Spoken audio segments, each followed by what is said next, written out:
Hi, hello. My name is Jason Mazregos.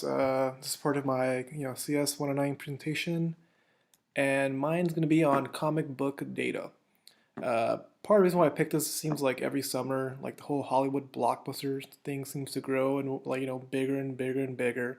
So I kind of wanted to compare to see like how much these, I guess you can say, comic book movies make from their original source, which is comic book sales.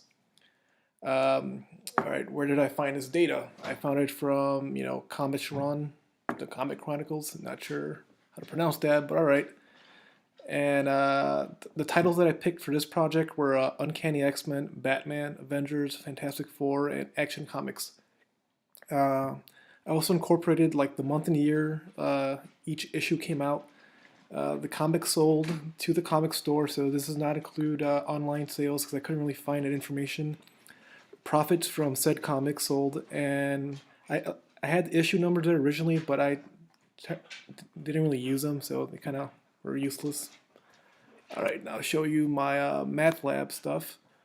All right, so pulling up the thing. So I don't know if you can see, but I have here comic book sales, which is the first option, and profit by year. So click that. I get this kind of really rudimentary 3D thing that graph that seemed kind of cool initially, but it looks all right, I guess. All right, so as you can see, like the one with the blue block corresponds to the comics sold for each year, and as you can see, there's usually right around here, which is about like 500 million.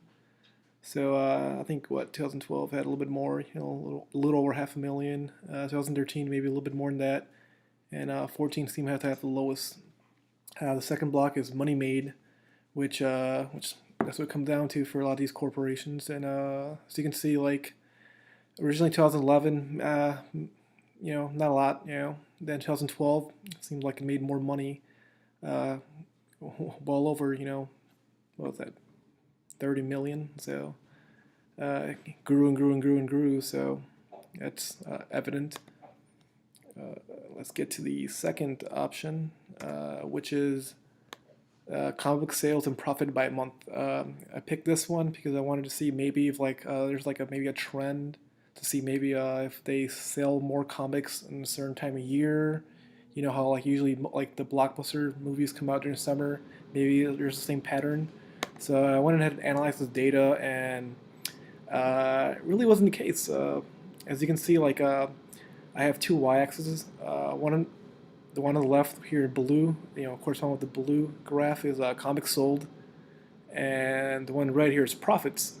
And as you can see, like down here in October, that's probably where they made like not only to sell the most comics, but also made the most money as well.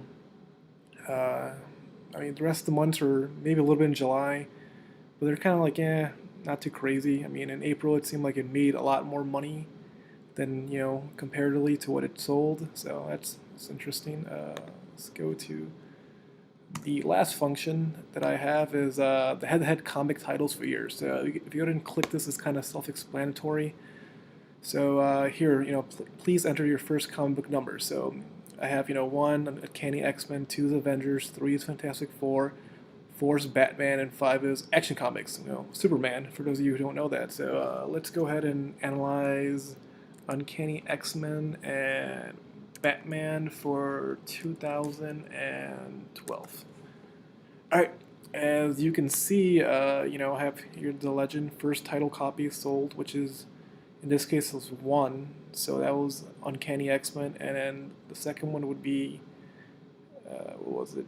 Batman. So pretty much seemed like Uncanny X-Men came out strong at the beginning of the year and like sold right around the same amount but made more money. But as the year wore on, you can see like their not only did their sales drop but also their profits drop as well comparatively to the Batman one, to the point where here in November, December, there were no issues that came out for Uncanny X-Men in this scenario. I mean, you can do another one, just put emphasis on this. So let's say we want to do Fantastic Four, and let's say Avengers. another one, and let's say for the year 2011. All right, so Fantastic Four would be the ones here in blue, and Avengers would be this one in green and this one in yellow. As you can see, it seemed like Fantastic Four had a couple really good months, but overall it was kind of mediocre. Where at least the Avengers were somewhat consistent, you know, throughout this entire year. And yeah, so that's pretty much my 3 user functions that I have as part of this project. Hopefully you guys enjoy this and leave some comments. All right, thank you.